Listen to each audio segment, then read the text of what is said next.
स्वागत है आप सभी का और एक न्यू एनिमे एक्सप्लेन वीडियो में। इस एनिमे का नाम है ओसामा के। एपिसोड के स्टार्टिंग में हम हमारे मेन कैरेक्टर को देखते हैं। वो यहाँ से जाते हुए एक लड़की को देखता है। दिन वो उसके पास जाकर कहता है तुम काची हो है ना। इस पर वो लड़की कहती है तुम जरूर मारू हो है ना। इस पर मारू कहता है हाँ मेरा नाम मारू सुहारू है, आखिर तुम मुझे कैसे जानती हो। इस पर काची कहती है मैं अपने क्लास में लगभग सभी के चेहरे और नाम जानती हूँ। मारू उसे देखकर काफी शर्मा रहा होता है। तभी काची कहती है तुम्हें क्या चाहिए, या फिर तुम मुझसे बिना किसी कारण में ही बात कर रहे थे। इस पर मारू हड़बड़ाते हुए उससे कहता है मैं तुम्हारा नॉवल पढ़ा। काची इस पर कहती है क्या तुम मुझे बताओगे तुमने इसके बारे में क्या सोचा। मारू मन में कहता है क्या वो समय जब हम प्यार में पड़ते हैं तब उसे आसानी से पहचाना जा सकता है। जिनको रिलेशनशिप बारे में एक्सपीरियंस हो वो इसका आंसर जरूर हाँ कहेंगे, पर मैं ये सवाल खुद से कह रहा था क्या मैं ये पहचान सकता हूँ। दिन मारू यहाँ पर काची को कहता है वो नॉवल बहुत ही ज्यादा अच्छा था, वो मेरा दिल को छू लिया। हम देखते हैं ये सुनकर काची का आंखों से आंसू आ जाती है और वो मारू को थैंक यू कहती है और आगे कहती है मुझे तुमसे ये सुनकर सच में बहुत खुशी हुई। ये सुनकर मारू काफी ज्यादा हैरान होता है और मन में कहता है प्यार कोई ऐसी चीज नहीं जिसमें आप फंस जाए, ये आपके पूरे शरीर में फैल जाता है और उसे खा जाता है। देन वो आगे कहता है हाई स्कूल में अपने फर्स्ट ईयर के विंटर में मैं प्यार की पॉइजन का शिकार हो गया और आखिरी में कहता है वो मेरा पहली प्यार थे। नेक्स्ट हमें अगले साल का सीन दिखाया जाता है। यहाँ पर मारू के क्लास में दो स्टूडेंट काची को मैगजीन में देख रहे होते हैं और बात कर रहे होते हैं कि वो हमेशा बहुत खूबसूरत लगती है। यहाँ पर मारू का दोस्त उसे कह रहा होता है क्या तुम कन्फेशन फेस्टिवल में पार्टिसिपेट लेने वाले हो, क्योंकि इस गर्मी में तुम्हारे लिए तो कुछ भी नहीं था। मारू कहता है खैर तुम्हारे बारे में क्या है तेत्सुई को इस पर कहता है 7 लड़कियों के बीच में घूमना परेशानी भरा हो चुका है, इसलिए मुझे जल्दी ही उनमें से किसी एक को चुन लेना चाहिए। इस पर मारू कहता है क्या गर्मियों से पहले 3 बार पकड़े जाने पर वो सभी तुमसे नफरत करने नहीं लगे। इस पर तेत्सुई को कहता है वो सभी अलग अलग स्कूल से थे, क्योंकि स्कूल की लड़कियों को पटाना कोई आसान काम नहीं है। और ऐसा कहकर वो जब 2 लड़कियों को देखकर हाथ लाता है तो वो लड़कियां उसके ऊपर काफी गुस्सा हो जाती है और उसे चिढ़ाने लगती है। आगे मारू कहता है अगर तुम कन्फेशन फेस्टिवल में डिसाइड लोगे तो वो कौन होगी। तेत्सुई को इस पर कहता है मैं शायद काची को चुनूंगा। मारू ये सुनकर थोड़ा सा हड़बड़ा जाता है। तेत्सुई को कहता है अगर मैं उसे चुन लिया तो तुम क्या करोगे। मारू इस पर कहता है मुझे इसकी बिल्कुल भी परवाह नहीं है। तेत्सुई को कहता है क्या कही तुम, पर तुम्हारे चेहरे से तो ऐसा नहीं लग रहा है, तुम इस बात से इतने डेस्परेट हो कि मुझे भी इससे शर्मिंदगी हो रही है। मारू इस पर गुस्सा हो जाता है और उसे मारने लगता है। तेत्सुई को कहता है अरे नहीं तुम तो सीरियस हो गए यार। तभी यहाँ पर काची आ जाती है और वो मारू से कहती है क्या तुम्हें मेरी जरूरत थी। मारू उससे कहता है तुम यहाँ पर क्या कर रही हो। काची इस पर कहते ये तो मेरी क्लासरूम है तो मैं तो यहाँ पर होंगी ना।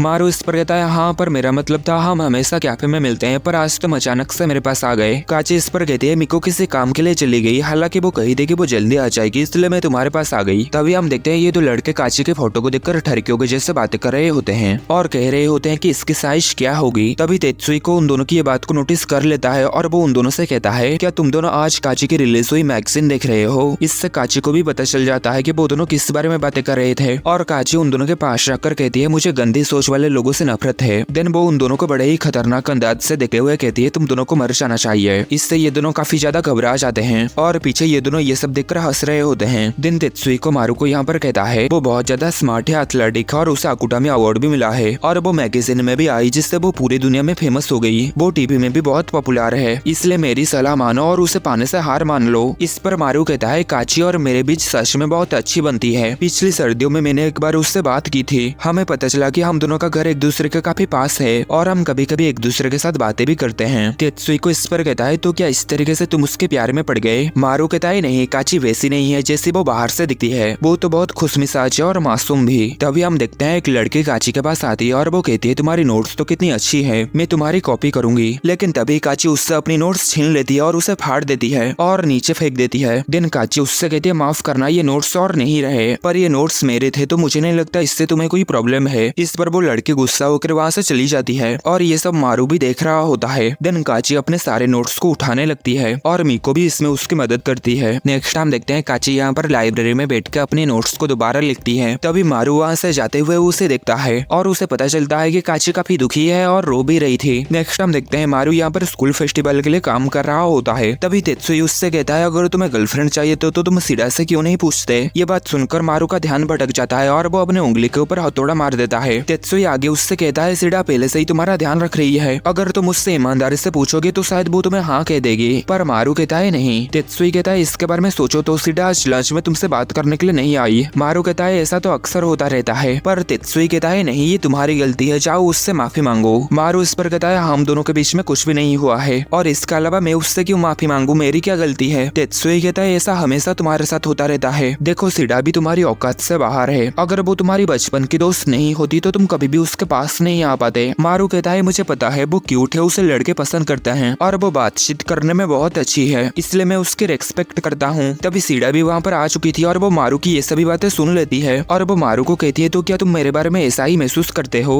तुम इतने शर्मिले क्यों हो रहे हो? मुझे लगता है तुम्हारे भी कुछ प्यारे मोमेंट होंगे। क्या तुम्हें पता है तुम्हारी बिग सिस्टर को तुम्हारी यही बात पसंद है? मारू इस पर काफी शर्मिंदा हो जाता है और कहता है मुझसे पसंद करने की बात मत करो और अपने आप को मेरी बिग सिस्टर मत कहो। सीडा इस पर कहती है पर क्यों? तुम्हारी वजह से तो मुझे इतनी तकलीफें झेलनी पड़ रही है। सच कहूँ तो तुम मेरी छोटी बहनों से भी ज्यादा परेशानी खड़ी करते हो। और हम देखते हैं मारू को सीडा के साथ देखकर तो बाकी सभी लड़के जलन महसूस कर रहे होते हैं। मारू ये देखकर कहता है लगता है वो सभी आज मुझे मार डालेंगे। देन सीडा की ध्यान जब दूसरी तरफ था, मारू यहाँ से छुप के भागने की कोशिश कर रहा था। तभी सीडा उसे देख लेती है। मारू उससे कहता है मैं अभी बाथरूम जा रहा हूँ। पर सीडा कहते मुझे पता था तुम मुझे अवॉइड कर रहे हो, है ना? क्या तुम ये इसलिए कर रहे हो क्योंकि तुम्हें मुझे ठुकराने का अफसोस है? और ये बात काची भी यहाँ पर सुन रही होती है। तभी तेत्सुई मारू को कहता है इतनी बड़ी घटना घटने के बाद तुम्हें यहाँ से भागना नहीं चाहिए। तब सब लड़के भी गुस्सा हो जाते हैं और कहते हैं तुम बच नहीं पाओगे मारू। देन और कोई रास्ता ना पाकर मारू सीडा से माफी मांगता है। तभी सीडा कहते हैं सभी सामने से हट जाओ, मैं अभी उससे बात कर रहा हूँ ना। जिस पर सभी लड़के मारू के ऊपर गुस्सा करने के लिए सीडा से माफी मांगते हैं। देन उन दोनों के सामने से हट जाते हैं। आगे मारू सीडा से कहता है तुमने मेरी जान बचा ली। सीडा कहती है क्या तुम्हें रिग्रेट हो रही है या नहीं? मारू कहता है हाँ मुझे रिग्रेट है। सीडा कहती है तो क्या इसका मतलब है तुम मेरे साथ बाहर जाना चाहते हो? और यहाँ पर काची की ध्यान भी इन दोनों की तरफ ही होता है। मारू कहता है अगर हम दोनों कपल होते तो ये करने में बहुत मजा आता, इसलिए मुझे माफ करना। इस पर सीडा उसके कान में कहती है खैर अब मैं तुम्हें छोड़ दूंगा। देन वो उससे दूर हट के जोर से कहती है तुम्हें मेरे साथ बाहर चलने के लिए पूछना ये तो मैं मजाक कर रही थी। मारू ये सुनकर काफी हैरान होता है और कहता है तुम कितनी बुरी हो। सीडा उससे कहती है क्या तुम्हें ये लगा कि मैं तुम्हें ये सीरियसली कह रही हूँ? क्या तुम्हें ये अजीब लगा? तुम घबराने लगे? तुम्हें तो मुझे पाकर ग्रेटफुल महसूस करना चाहिए, ये तुम्हारे लिए एक अच्छा सबक था, है ना? मारू कहता है अभी मैं तुम्हें सबक सिखाता हूँ और वो सीडा की बालों को बिखेरने लगता है। सीडा कहते तुम बेवकूफ हो और बहुत ही ज्यादा बुरे भी। अब मैं अपनी होमवर्क तुम्हें कॉपी करने नहीं दूंगी। इस पर मारू घबरा जाता है और उसके पैरों तले गिर के कहता है कुछ भी करना पर ये मत करना। सीडा कहते तुम्हारी गिड़गिड़ाहट के मुझ पर कोई फर्क नहीं पड़ेगा। तभी काची और मिकू यहाँ पर बात करते हुए मिकू के मुंह से निकल जाता है कि काची एब के साथ बाहर घूमने जाने वाली है और ये बात सभी सुन लेते हैं। मिकू उससे पूछती है उसने तुम्हें कब बाहर जाने के लिए कहा था? काची इस पर कहते उसने मुझे पिछले वीक में कहा था जब हम दोनों समंदर के किनारे पर गए थे। मिकू इस पर कहती है तो तुम्हें बॉयफ्रेंड मिल ही गया। और इस बात को सीडा और मारू भी सुन रहे होते हैं। तेत्सुई यहाँ पर इन दोनों को अभी के बारे में बताते हुए कहता है उसके फादर एक एक्टर हैं और उसने भी हाल ही में एक एक्टर के तौर पर डेब्यू किया है। मुझे लगता है इससे वो दोनों एक दूसरे के लिए वर्दी कैंडिडेट बन जाएंगे। देन मारू ये सब जानकर काफी ज्यादा उदास हो जाता है और अपने घर जाने लगता है। तेत्सुई कहता है मैंने तो उसे पहले ही कहा था। नेक्स्ट हम देखते हैं मारू यहाँ पर काफी दुखी होकर बैठा हुआ होता है। तभी सीडा यहाँ पर आती है और उसके पास जाकर बैठती है। मारू उससे कहता है क्या तुम मुझे थोड़े समय के लिए अकेला छोड़ोगे? तुमसे बात करने से मैं तुम्हारे ऊपर डिपेंडेंट हो जाऊंगा। सीडा इस पर कहती है कोई बात नहीं, तुम कह सकते हो। मारू उससे कहता है तुम बहुत ही अच्छी हो, खासकर तब जब मैंने तुम्हें रिजेक्ट कर दिया।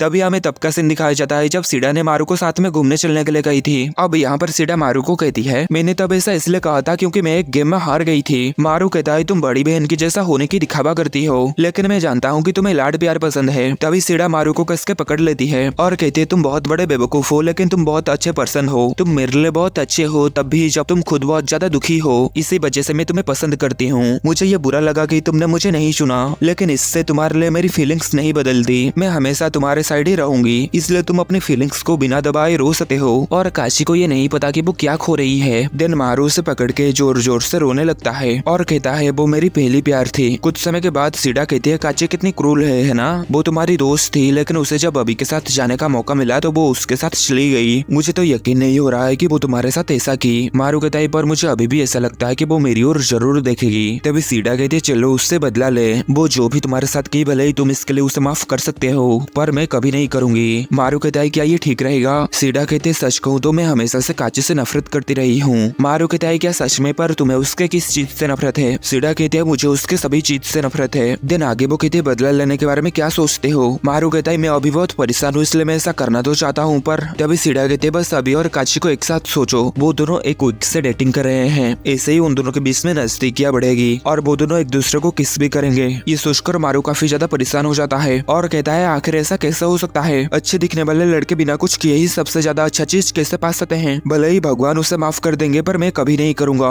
सीडा कहते क्या अब तुम समझ पाए कि वो गलत कर रही है? मारू कहता है हाँ तुम सही हो, मुझे उससे बदला लेना है। उसने मेरे साथ जो किया मैं इसके लिए उसे 1 लाख खूना वापस करूंगा। सीडा कहते मैं तुमसे यही बात सुनने का इंतजार कर रही थी। दिन वो दोनों हाथ मिलाते हैं और सीडा कहते कहते हैं मैं तुम्हारी मदद करूंगी। मारू कहता है ठीक है, मैं अपनी पहली प्यार की बदला लूंगा। नेक्स्ट हम देखते हैं मारू यहाँ पर अपना डिनर लाके खाने लगता है और टीवी में देखता है तो टीवी में अभी की इंटरव्यू चल रहा होता है। उसे देखकर मारू के मूड खराब हो जाता है और वो चैनल चेंज कर देता है। और मारू यहाँ पर सोचता है कुछ भी हो जाए मैं हारना नहीं चाहता, मेरे पास अपना एक हथियार है जो कि बहुत ही पहले से था। और तभी हमें एक फोटो दिखाया जाता है। नेक्स्ट हम देखते हैं तेत्सुई मारू को किसी चीज का चाबी दे देता है और कहता है जब तुम्हारा काम खत्म हो जाए तो इसे वापस लौटा देना। ये कहकर वो वहाँ से चला जाता है। देन मारू यहाँ पर सीडा को अपना प्लान बताता है जो कि होता है अभी की कोई कमजोरी का पता लगा कि उसे एक्सपोज कर देना। अभी का कोई बुरी चीज सभी के सामने एक्सपोज होने के बाद लोग देखेंगे कि लड़कों के लिए काची की कितनी घटिया पसंद है और उसे एक बेकार लड़की कहा जाएगा जो कि एक बेकार लड़के के जाल में फंस गई। सीडा इस पर कहते तुम्हारा आइडिया अच्छा है पर ये थोड़ा सा बेवकूफी भरा है। मारू इस पर कहता है क्या कहा, आखिर इसमें गलत क्या है। सीडा इस पर कहती ऐसा करने से ना ही तुम जीतोगे ना ही तुम हारोगे, इसलिए अगर तुम इस तरीके से अपना बदला भी ले लो तो भी तुम्हें सिर्फ खालीपन ही महसूस होगा। मारू कहता है तो हमें क्या करना चाहिए। सीडा कहते अगर तुम आखिरी में जाके खुश हो पाए तो फिर तुम जाके जीते, इसलिए मुझे बताओ कि तुम्हें क्या चीज खुश देगा। इस पर मारू काची के बारे में सोचने लगता है और कहता है अगर काची मुझे कन्फेस्ट करे तो मुझे खुशी होगी।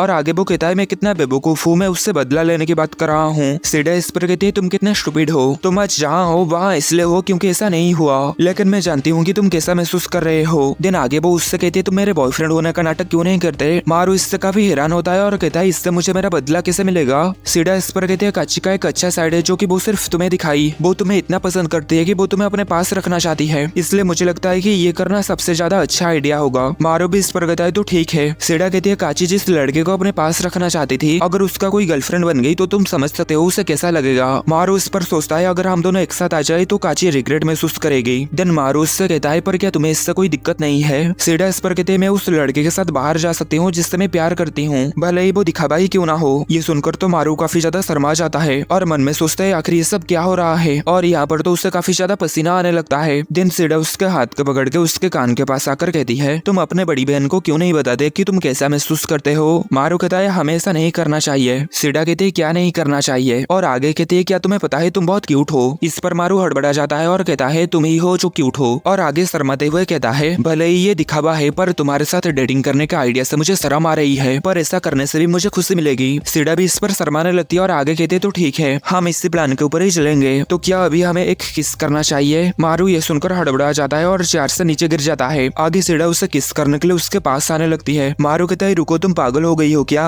सीडा कहती है एक छोटी सी किस से कोई फर्क नहीं पड़ता, पर मारू अभी भी काफी शर्मा रहा होता है। सीडा कहती है तुम पीछे क्यों हट रहे हो, क्या तुम मेरे लिए ये छोटी सी चीज भी नहीं कर सकते। तुम्हें इससे डरने की कोई बात नहीं, इससे कुछ भी नहीं होगा। मारू कहता है मुझे डर इस बात की है कि अगर हम इतने आगे बढ़ गए तो वापस लौटना आसान नहीं होगा। सीडा कहते आखिर तुम इतने आगे की बात को क्यों सोच रहे हो, क्योंकि अभी तो तुम सिर्फ ये छोटी सी चीज करने से ही घबरा रहे हो। दिन वो आगे बढ़ के उसे किस करने लगती है, लेकिन तभी मारू को काची याद आ जाती है और वो सीडा को ना कहकर गले लगा देता है। दिन वो वहाँ से जाने लगता है और सीडा को सॉरी कहकर कल मिलने के लिए कहता है। और सीडा यहाँ पर सोचती है वो कितना बड़ा लूजर है। दिन मारू यहाँ पर आकर उसी बारे में ही सोच रहा होता है कि सीडा क्या करने की कोशिश कर रही थी। दिन वो कहता है नहीं अभी मुझे इस बारे में नहीं सोचना चाहिए, अभी मुझे अभी के बारे में जानकारी इकट्ठा करना चाहिए। दिन वो अभी के बारे में जानकारी इकट्ठा करने के लिए चला जाता है। कुछ समय बाद हम देखते हैं ये यहाँ पर काफी डिप्रेस हो चुका होता है क्योंकि सभी ने अभी के बारे में सिर्फ अच्छे बातें ही कहे, तो इससे कोई भी हैरानी वाली बात नहीं है कि काची अभी के प्यार में पड़ चुकी है। आगे मारू कहता है नहीं मैं हार नहीं मान सकता, मैं उसका जितना ही अच्छी बात सुनूंगा मेरा उससे बदला लेने की चाहत उतना ही ज्यादा बढ़ेगी। तभी यहाँ पर अभी आ जाता है और उससे कहता है मुझे इसके बारे में और ज्यादा जानना अच्छा लगेगा। उसे यहाँ पर देखकर मारू काफी ज्यादा हैरान हो जाता है। अभी उससे कहता है तुम ही हो जो मेरे बारे में सभी से पूछ रहे हो है ना,